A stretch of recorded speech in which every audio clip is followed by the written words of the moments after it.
C'était une nuit d'orage de novembre à Paris quand Élise Moreau, héritière d'un empire immobilier de 2 milliards d'euros, vit quelque chose qui changerait son cœur à jamais. Alors qu'elle revenait d'un énième dîner d'affaires insipide dans le 16e arrondissement vers sa propriété de Neuilly-sur-Seine, elle s'arrêta brusquement sous la pluie battante. Il était là, un homme de la trentaine en fauteuil roulant, trempé et tremblant sous l'auvent d'une station de métro à Châtelet. Ses vêtements usés contrastaient cruellement avec l'élégance du quartier, mais ses yeux avaient une dignité qui la frappa comme un éclair. Élise ne savait pas que cet homme était Adrien Laurent, ancien architecte brillant qui avait tout perdu après un accident de chantier l'ayant laissé paraplégique. Elle ne savait pas que les employés de son propre hôtel de luxe Moreau Palace l'avaient jeté dehors l'après-midi même parce qu'il donnait une mauvaise image. Et elle ne soupçonnait absolument pas que les 3 mots qu'elle allait prononcer, « Viens avec moi », déclencheraient une histoire d'amour qui remettrait en question tout ce qu'ils croyaient tous deux sur les différences sociales, la vraie richesse et le pouvoir transformateur de l'amour authentique. Cette histoire prouve que parfois, les plus belles connexions naissent dans les moments les plus inattendus et qu'un simple geste de compassion peut transformer de vie à jamais. Si vous êtes prêt pour cette histoire de différences sociales transcendées, d'amour véritable et de courage face aux préjugés, écrivez dans les commentaires d'où vous regardez cette vidéo. Élise Moreau quitta le restaurant Le Grand Véfour et serra plus étroitement son manteau en cachemire, tandis que la pluie de novembre s'abattait sur les rues parisiennes. À 32 ans, elle avait hérité du plus grand empire immobilier de France. Mais ce soir-là, elle se sentait plus vide que jamais. Elle venait de conclure un contrat de 80 millions d'euros lors d'un dîner où elle avait affiché un faux sourire pendant 3 heures. Son chauffeur l'attendait avec la Bentley, mais Élise déclina d'un geste. Elle devait marcher, respirer, ressentir quelque chose d'authentique après une nouvelle soirée de conversations creuses sur les rendements et les parts de marché. Elle vivait entourée de luxe, mais avait oublié quand elle avait eu sa dernière conversation authentique. Alors qu'elle marchait le long de la rue de Rivoli en direction de sa demeure de Neuilly, l'orage s'intensifia. Elle chercha refuge sous l'auvent de la station de métro Châtelet et c'est là qu'elle le vit. Un jeune homme en fauteuil roulant, complètement trempé, qui la regardait avec un mélange de surprise et de résignation. Adrien Laurent avait 31 ans et était architecte dans un bureau parisien, renommé jusqu'à 6 mois plus tôt. L'accident sur le chantier, qui avait brisé sa colonne vertébrale, avait aussi détruit la vie qu'il connaissait. Sa fiancée l'avait quitté.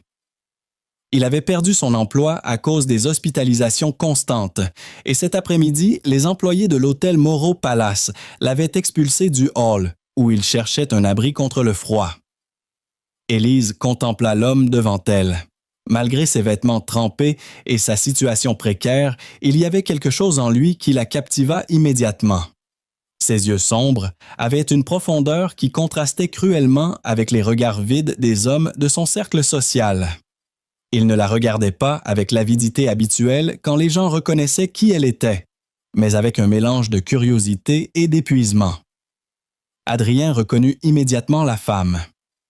Élise Moreau, l'héritière dont l'empire hôtelier venait de le rendre sans abri. L'ironie de la situation ne lui échappait pas, mais il était trop épuisé pour ressentir de l'amertume. Il voulait juste trouver un endroit sec pour la nuit. La pluie redoubla d'intensité et la température chuta. Élise regarda vers sa propriété, dont les fenêtres illuminées étaient visibles d'ici, avec son chauffage au sol et sa cheminée. Puis elle regarda Adrien, qui tremblait malgré ses efforts pour le cacher. En cet instant, elle prit une décision qui changerait leurs 2 vies à jamais.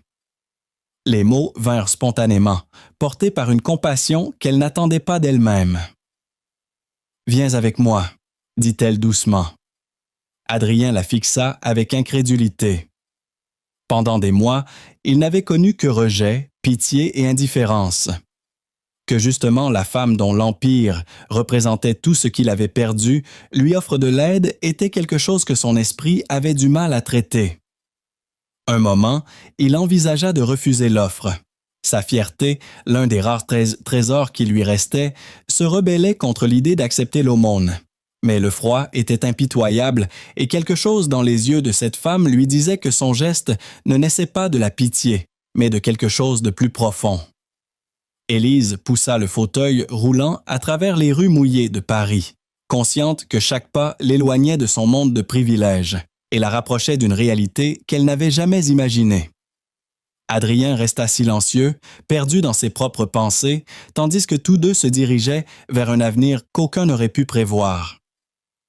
Quand ils atteignirent l'immeuble où vivait Élise, le concierge la regarda avec une surprise à peine dissimulée. Il n'avait jamais vu Madame Moreau avec quelqu'un comme Adrien.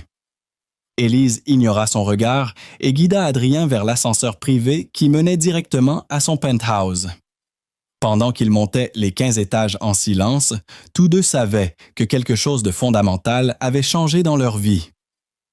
Élise avait brisé toutes les règles de son monde en ramenant chez elle un étranger de la rue. Adrien avait accepté l'aide de quelqu'un qui représentait tout ce qu'il avait perdu. Aucun ne savait ce qui viendrait ensuite, mais tous deux sentaient que c'était le début de quelque chose d'extraordinaire. Le penthouse d'Élise s'étendait sur 500 mètres carrés de luxe minimaliste. Des baies vitrées offraient une vue panoramique sur Paris, tandis que l'aménagement intérieur combinait art contemporain et mobilier de designer. Adrien observa tout avec un mélange d'émerveillement et de mélancolie, se rappelant l'époque où lui aussi avait rêvé de vivre dans un tel lieu. Élise évoluait dans son espace avec l'évidence naturelle d'une personne née dans l'opulence. Mais pour la première fois depuis des années, elle était consciente du contraste. En voyant Adrien dans son salon, elle réalisa à quel point sa vie était vraiment froide et vide. Tout était parfait, mais rien n'avait d'âme. Élise prépara du thé chaud et lui offrit des vêtements secs qui avaient appartenu à son frère, décédé 2 ans plus tôt dans un accident de plongée au large de la Côte d'Azur. Pendant qu'Adrien se changeait dans la salle de bain, Élise resta seule avec ses pensées. Elle ne comprenait pas ce qui l'avait poussée à ramener un étranger chez elle. Mais quelque chose en lui avait éveillé une humanité qu'elle croyait avoir perdue.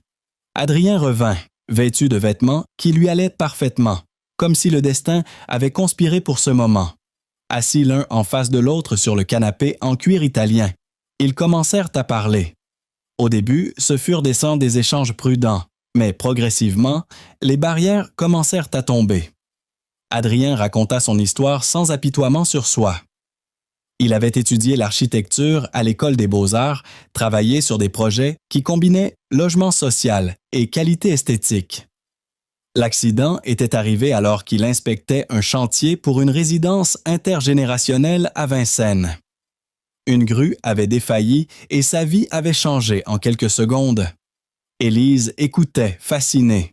Elle n'avait jamais rencontré quelqu'un qui parlait avec tant de passion de son travail, qui avait créé quelque chose de tangible qui améliorait la vie des autres.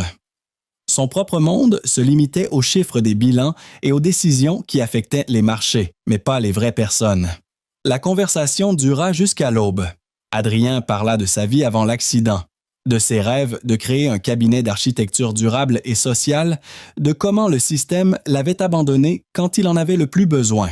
Élise partagea sa propre prison dorée, la solitude d'être vue uniquement pour sa fortune, la pression constante de maintenir un empire, l'absence totale de relations authentiques.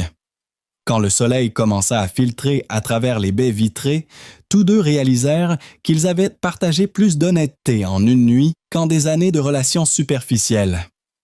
Adrien se préparait à partir, reconnaissant pour l'hospitalité, mais conscient qu'ils appartenaient à des mondes différents.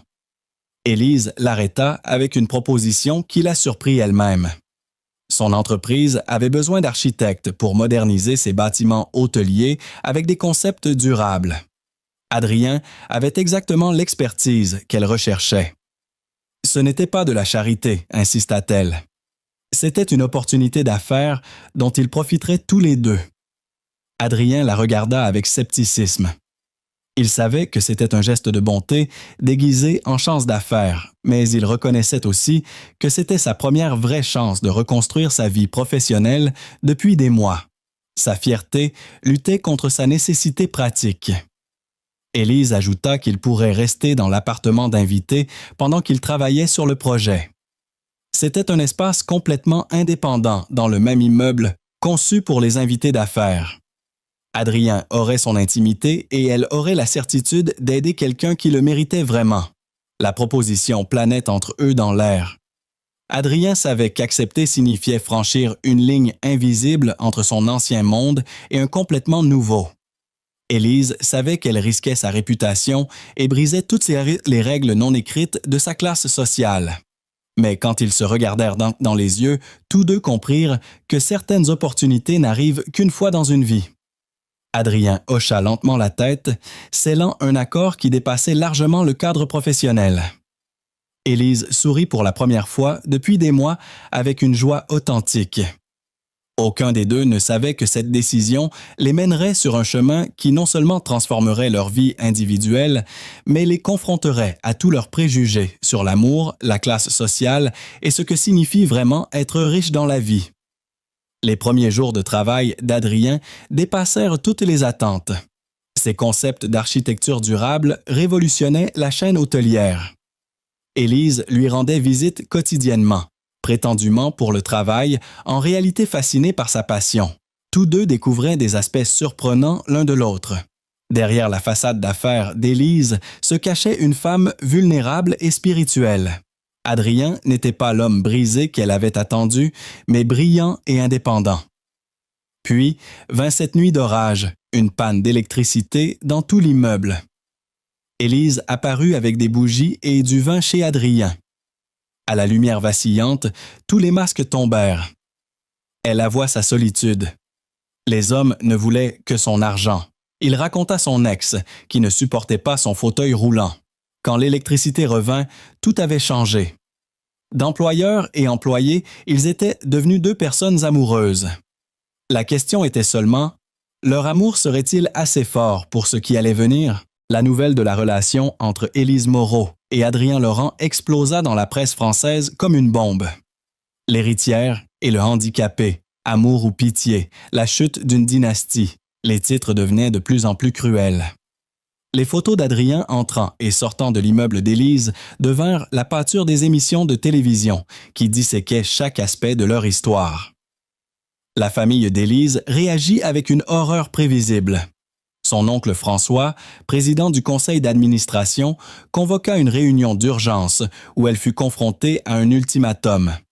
Mettre fin à la relation immédiatement ou risquer une bataille juridique pour le contrôle de l'entreprise.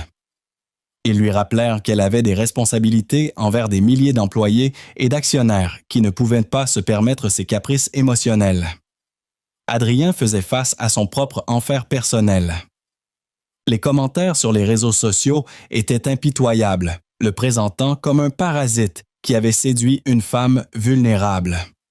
D'anciens collègues et connaissances sortirent de nulle part pour donner des interviews malveillantes sur son histoire supposée de manipulation. Le poids de l'attention médiatique était écrasant pour quelqu'un qui voulait juste reconstruire sa vie en privé. La pression atteignit son apogée quand Élise arriva un soir dans l'appartement d'Adrien et le trouva en train de faire ses valises. Il expliqua qu'il avait décidé de quitter Paris, de disparaître jusqu'à ce que la tempête médiatique se calme. Il ne pouvait pas supporter de voir sa présence détruire sa vie et sa réputation. Élise resta paralysée, voyant l'homme qu'elle aimait se préparer à sacrifier son propre bonheur pour la protéger. À ce moment, elle comprit qu'elle devait prendre la décision la plus importante de sa vie. Elle pouvait choisir la sécurité de son monde familier ou lutter pour la seule relation authentique qu'elle avait jamais eue. Sa réponse fut de convoquer une conférence de presse pour le lendemain. Adrien tenta de l'en dissuader, sachant qu'une confrontation publique avec ses critiques ne ferait qu'intensifier l'examen. Mais Élise avait pris sa décision avec la même détermination qu'elle avait utilisée pour étendre l'empire hôtelier. La conférence de presse fut un moment décisif. Élise, élégante et inflexible, fit face aux médias avec une honnêteté qui les désarma complètement. Elle ne nia pas sa relation avec Adrien et ne s'excusa pas pour elle. Au lieu de cela, elle parla d'un homme qui non seulement avait transformé les systèmes de son entreprise, mais aussi sa compréhension de ce que signifiait la vraie valeur. Elle expliqua comment Adrien avait révolutionné l'efficacité opérationnelle de ses hôtels, augmentant à la fois la satisfaction client et les marges bénéficiaires. Mais plus important encore, elle décrivit un homme d'une intégrité exceptionnelle qui l'avait aidé à reconnaître que le succès commercial sans but humain était complètement vide. Les questions des journalistes devinrent progressivement plus respectueuses, tandis qu'Élise démontait systématiquement chaque insinuation malveillante. Quand quelqu'un suggéra qu'Adrien exploitait sa richesse, elle répondit qu'au contraire, il l'avait enrichi d'une façon que l'argent ne pourrait jamais acheter. Adrien écoutait depuis son appartement, ressentant un mélange d'amour, de gratitude et de peur pour les conséquences que cela pourrait avoir pour elle. Élise risquait tout pour le défendre publiquement. La réaction fut immédiate et divisée. Une partie de la société française se rangea derrière Élise, voyant leur relation comme une histoire inspirante qui transcendait les barrières sociales. Une autre partie la condamna pour avoir trahi sa classe et mis en danger l'héritage familial. Mais pour Élise et Adrien, l'opinion publique était devenue irrelevante. Ils avaient passé l'épreuve du feu et en étaient une sortie plus unie que jamais. Ils savaient qu'ils feraient face à d'autres défis, mais ils savaient aussi qu'ensemble, ils pouvaient tout surmonter. Ce soir-là, tandis qu'ils dînaient dans le penthouse d'Élise, entourés des lumières de Paris, tous deux comprirent qu'ils avaient franchi un point de non-retour. Ils n'étaient plus seulement deux personnes amoureuses, ils étaient partenaires dans une révolution silencieuse contre les attentes sociales et les préjugés qui avaient défini leurs vies antérieures. 6 mois après la conférence de presse, la vie d'Élise et d'Adrien avait trouvé un nouvel équilibre. Le scandale initial s'était progressivement estompé, remplacé par une curiosité authentique sur ce couple non conventionnel, qui défiait toutes les normes sociales établies. La relation avait survécu à des épreuves qui auraient détruit des romances moins solides. Certains membres de la famille d'Élise avaient complètement coupé les ponts, tandis que d'autres avaient commencé à respecter à contre-cœur son bonheur évident. Adrien avait perdu quelques amitiés qui ne pouvaient pas surmonter leurs propres préjugés sur les différences de classe, mais avait gagné le respect de collègues qui admiraient son intégrité professionnelle. Professionnellement, le partenariat avait été un succès retentissant. Les systèmes d'architecture durable qu'Adrien avait implémentés dans la chaîne hôtelière avaient entraîné des augmentations significatives de l'efficacité et de la satisfaction client. Plus important encore, ils avaient fondé ensemble une fondation qui offrait formation architecturale et technique aux personnes handicapées, les aidant à se réintégrer dans le monde du travail. Élise avait découvert une passion pour le travail social qu'elle ne savait pas qu'elle avait. En travaillant avec Adrien à la Fondation, elle avait vu de première main comment l'architecture accessible pouvait être un outil d'autonomisation pour les personnes que la société avait écartées. Sa perspective sur le but de la richesse avait fondamentalement changé. Adrien avait de son côté retrouvé la confiance en soi que l'accident avait détruite. Travailler sur des projets significatifs, être apprécié pour son expertise et surtout être aimé pour ce qu'il était vraiment, avait guéri des blessures qui dépassaient largement son handicap physique. Un soir de printemps, alors qu'il se promenait dans les jardins du Luxembourg lors d'un de leurs rendez-vous habituels, Adrien s'arrêta près du bassin octogonal. Élise remarqua qu'il était nerveux d'une façon qu'elle n'avait jamais vue.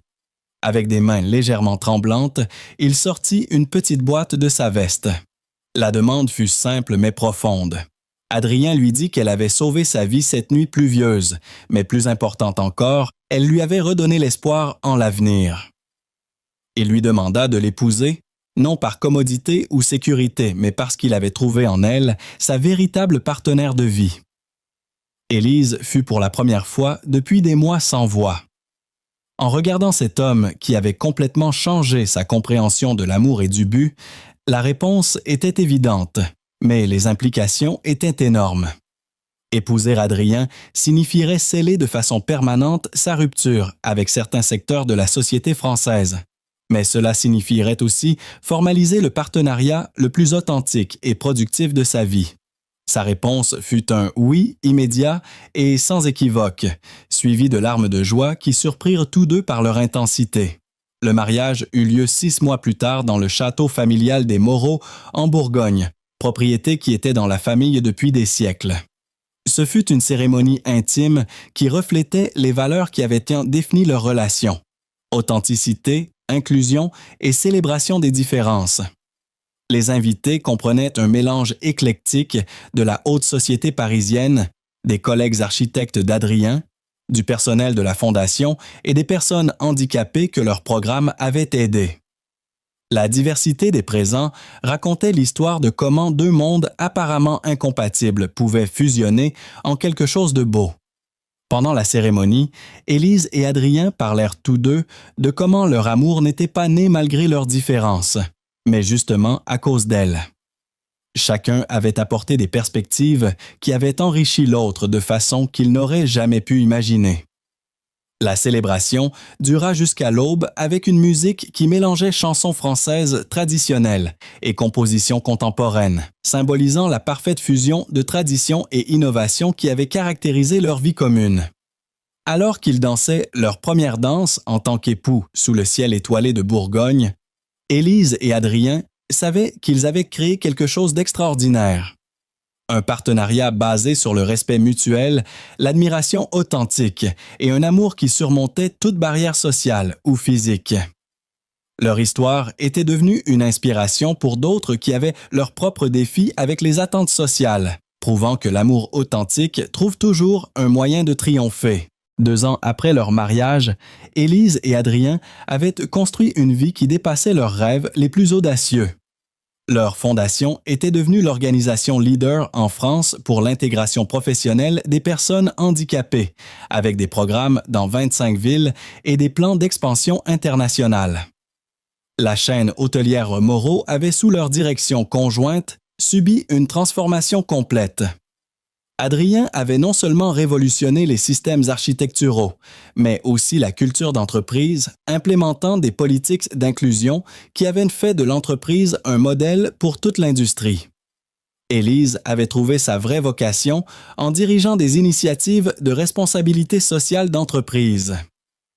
Leur appartement parisien était devenu un salon informel où se mélangeaient entrepreneurs, activistes, artistes et architectes.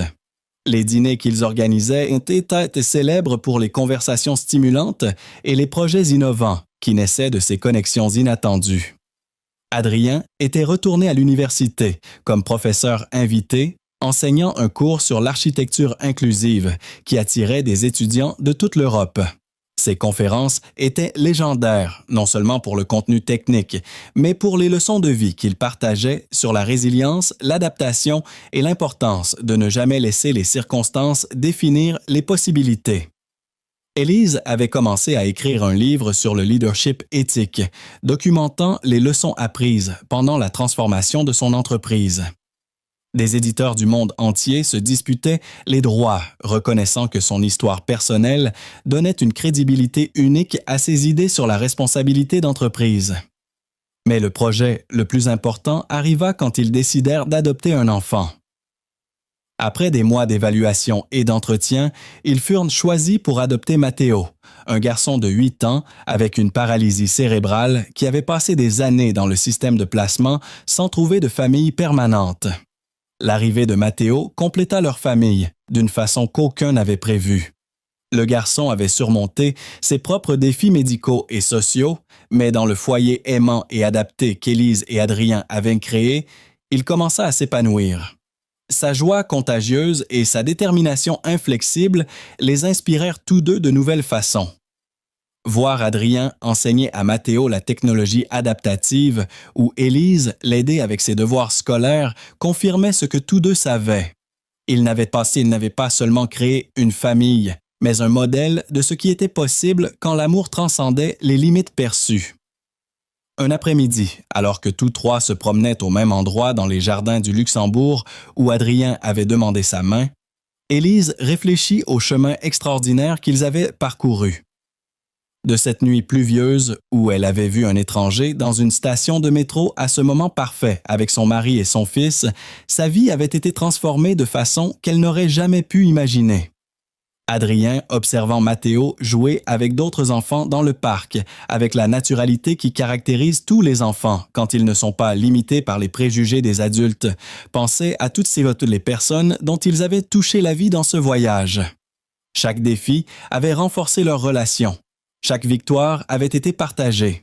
Ce soir-là, alors qu'il bordait Matteo et qu'il les remercia d'être ses parents, Élise et Adrien comprirent tous deux qu'ils avaient atteint quelque chose qui dépassait largement le succès personnel. Ils avaient prouvé que l'amour authentique ne transforme pas seulement les personnes impliquées, mais crée des ondulations qui touchent d'innombrables vies. Leur histoire était devenue légendaire à Paris et au-delà. Non pas parce que c'était un conte de fées, mais parce que c'était réel, complexe et plein de vrai. Lutte auquel toutes les relations significatives sont confrontées. Ils avaient prouvé que les différences sociales, physiques ou économiques deviennent irrelevantes quand deux personnes s'engagent complètement l'une envers l'autre. En regardant vers l'avenir, Élise et Adrien savaient qu'ils continueraient à faire face à des défis. Le monde ne s'était pas complètement transformé et il y avait encore des préjugés et des barrières à surmonter. Mais ils savaient aussi qu'ensemble, en tant que famille, ils avaient le pouvoir de continuer à créer le changement positif qu'ils voulaient voir dans le monde. Leur amour avait commencé avec 3 mots simples par une nuit d'orage. « Viens avec moi ». Maintenant, des années plus tard, ces mots étaient devenus une invitation à tous ceux qui croyaient au pouvoir transformateur de l'amour authentique. Leur fondation avait aidé plus de 500 personnes handicapées à trouver un emploi stable. Matteo était devenu le porte-parole junior de leur cause, inspirant d'autres familles à adopter des enfants avec des besoins spéciaux. Les hôtels Moreau étaient maintenant un modèle international d'accessibilité et d'inclusion. Un matin de printemps, alors qu'ils prenaient leur petit déjeuner en famille sur la terrasse de leur penthouse avec vue sur Paris qui s'éveillait, Matteo posa une question qui les fit tous sourire. « Papa Adrien, maman Élise, pourquoi est-ce que certaines personnes pensent que vous êtes différents? » Élise et Adrien échangèrent un regard complice. Ils avaient souvent discuté de la façon d'expliquer à Matteo les réactions parfois négatives des gens. « Mon chéri, » dit Élise en caressant ses cheveux, « parfois les gens ont peur de ce qu'ils ne comprennent pas, mais nous, on sait que l'amour n'a pas de règles. » « Et tu sais quoi, » ajouta Adrien, « les différences nous rendent plus forts, comme une équipe où chacun a des talents spéciaux. » Matteo hocha la tête gravement, puis sourit. « Alors, on est la meilleure équipe du monde. » Cette même semaine, Élise reçut une invitation qui la bouleversa. Être la conférencière principale au Forum économique mondial à Davos pour parler de l'amour comme moteur de changement social. « Tu te rends compte ?» dit-elle à Adrien ce soir-là. « Il y a 3 ans, j'étais une héritière vide qui ne vivait que pour les profits. Maintenant, on me demande de parler d'amour aux leaders mondiaux. »« Et tu vas leur dire quoi ?» demanda Adrien avec ce sourire tendre qu'elle aimait tant, que parfois, il suffit de s'arrêter sous la pluie et d'ouvrir son cœur pour changer le monde. Le jour de la conférence à Davos, Élise se tenait devant 3000 dirigeants du monde entier. Elle raconta leur histoire, une nuit d'orage, 3 mots, et comment l'amour avait transformé non seulement 2 vies, mais une entreprise entière et des centaines de familles. L'amour authentique, conclut-elle, n'est pas seulement un sentiment privé. C'est la force la plus révolutionnaire qui existe. Il brise les barrières, change les perspectives et crée des possibilités là où il n'y en avait pas. L'ovation fut phénoménale. Mais le plus beau moment arriva quand elle descendit de scène et trouva Adrien et Matteo qui l'attendaient, avec un bouquet de fleurs et des sourires pleins de fierté. « On t'a regardé à la télé !» s'exclama Matteo. « T'as dit qu'on était une famille spéciale. »« Nous sommes plus que spéciaux, » dit Adrien en les serrant tous les deux dans ses bras. « Nous sommes la preuve vivante que l'amour peut tout. » Cette nuit-là, dans leur suite d'hôtels à Davos, alors que Matteo dormait entre eux comme il aimait le faire lors des voyages, Élise et Adrien regardaient les montagnes enneigées par la fenêtre. « Tu sais à quoi je pense ?» murmura Élise. « À quoi? » « À cette femme que j'étais il y a 3 ans.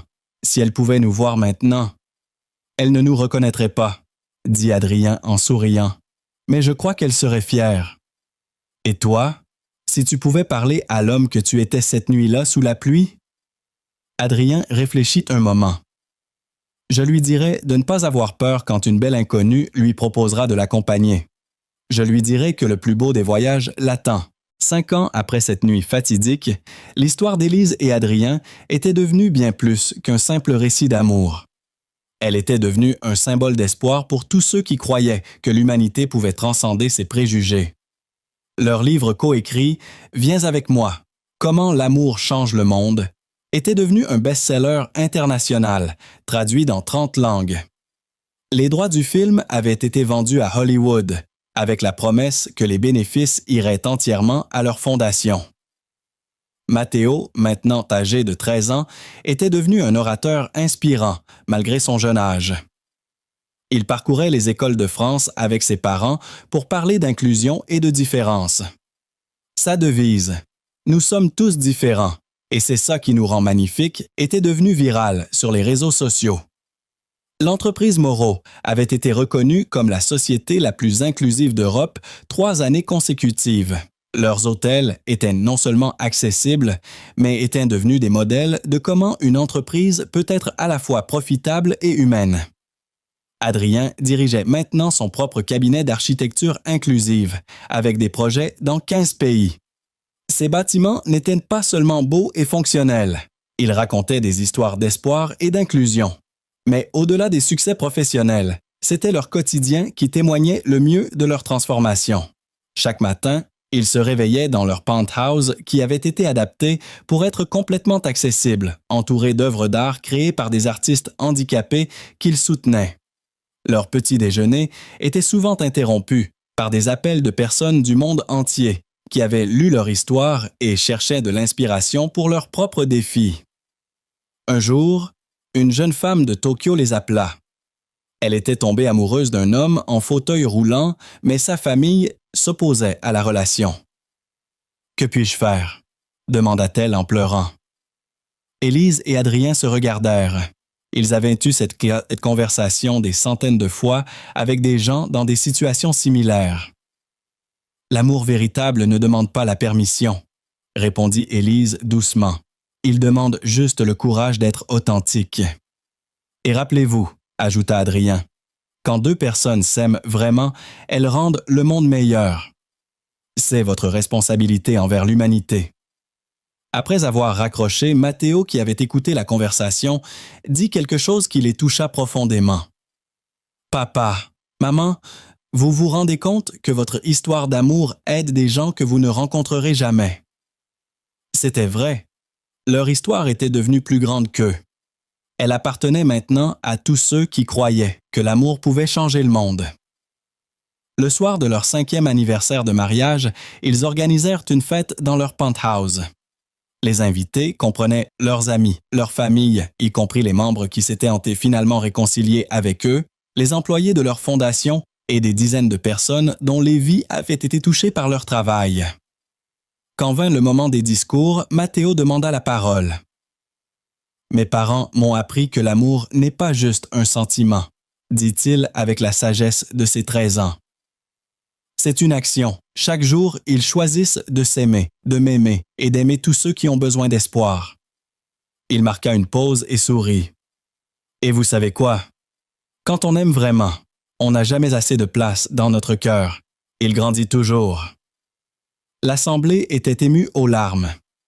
Élise et Adrien se tenaient de la main, réalisant que leur fils avait compris quelque chose que beaucoup d'adultes ne saisissent jamais. L'amour véritable n'est pas possessif, il est expansif. Cette nuit-là, après que tous les invités soient partis, la petite famille se retrouva sur la terrasse. Paris scintillait sous leurs pieds, et ils pouvaient voir au loin la station de métro Châtelet, où tout avait commencé. « On devrait y retourner » dit soudain Adrien. « Où ça ?» demanda Élise. « À la station, pour remercier ce lieu de nous avoir réunis. » Le lendemain, ils s'y rendirent tous les 3. C'était une matinée ensoleillée de printemps, très différente de cette nuit d'orage. Mais l'émotion était la même. Ils restèrent là quelques minutes en silence, puis Matteo dit « On devrait laisser quelque chose pour les gens qui ont besoin d'espoir. » Ils décidèrent d'installer une petite plaque discrète. Ici commence parfois l'amour. Gardez votre cœur ouvert. 10 ans après leur rencontre, Élise, Adrien et Matteo étaient devenus une famille connue dans le monde entier, non pas comme célébrité, mais comme symbole vivant que l'amour authentique peut transformer la société. Leur fondation opérait maintenant dans 40 pays.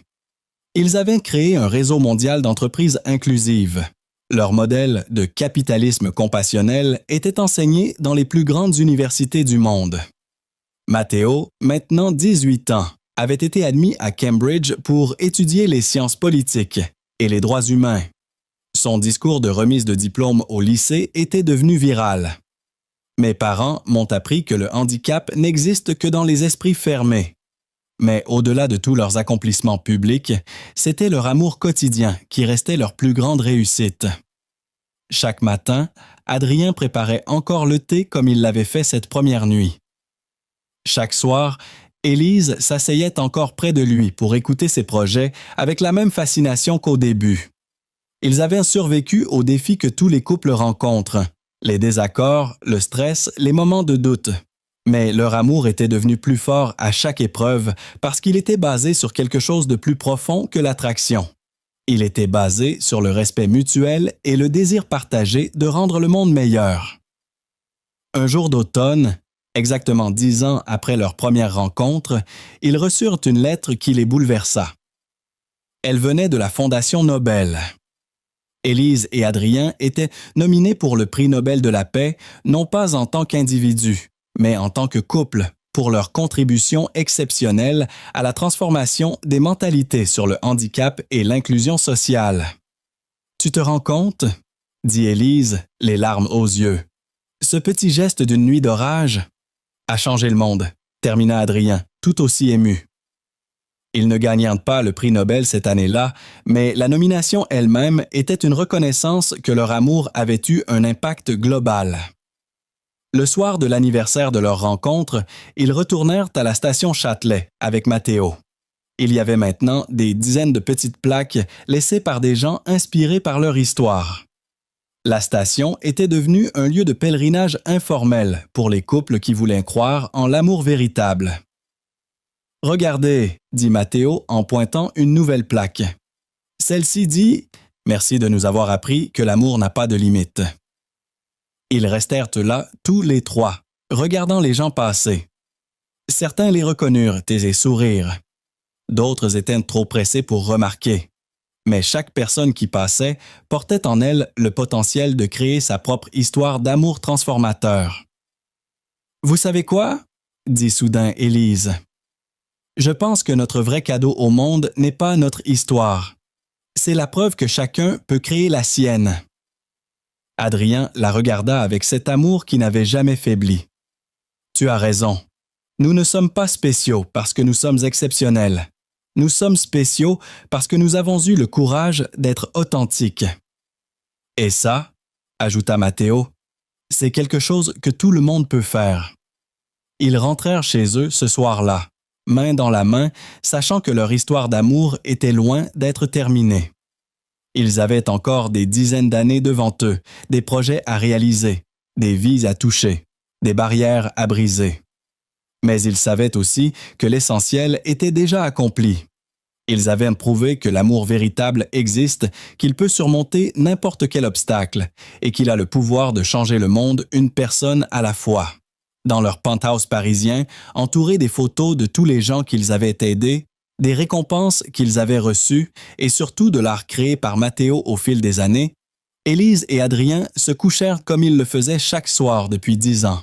« Je t'aime », murmura Élise. « Viens avec moi », répondit Adrien avec un sourire, répétant les mots qui avaient tout commencé. Et ils savaient que peu importe où la vie les mènerait, ils y iraient ensemble, continuant à prouver au monde que l'amour authentique est la force la plus puissante de l'univers. L'histoire d'Élise et Adrien nous enseigne que parfois, les plus belles transformations commencent par les gestes les plus simples. Une femme fortunée qui s'arrête sous la pluie, 3 mots prononcés avec compassion, et 2 vies changées à jamais. Leur amour nous rappelle que les vraies richesses ne se comptent pas en euros, mais en connexions authentiques, en vies touchées, en barrières brisées. Ils ont prouvé que l'amour véritable ne connaît ni classe sociale, ni handicap, ni préjugés. Il ne connaît que la capacité d'un cœur ouvert à reconnaître l'humanité en l'autre. Parfois, il suffit de dire « Viens avec moi pour changer le monde ».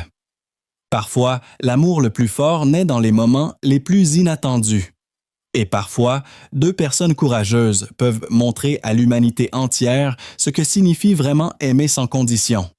N'oubliez pas de liker cette histoire si elle vous a rappelé que l'amour authentique peut tout surmonter. Et dites-nous dans les commentaires, croyez-vous que l'amour peut changer le monde? Votre soutien nous aide à créer plus d'histoires qui célèbrent le pouvoir transformateur de l'amour véritable.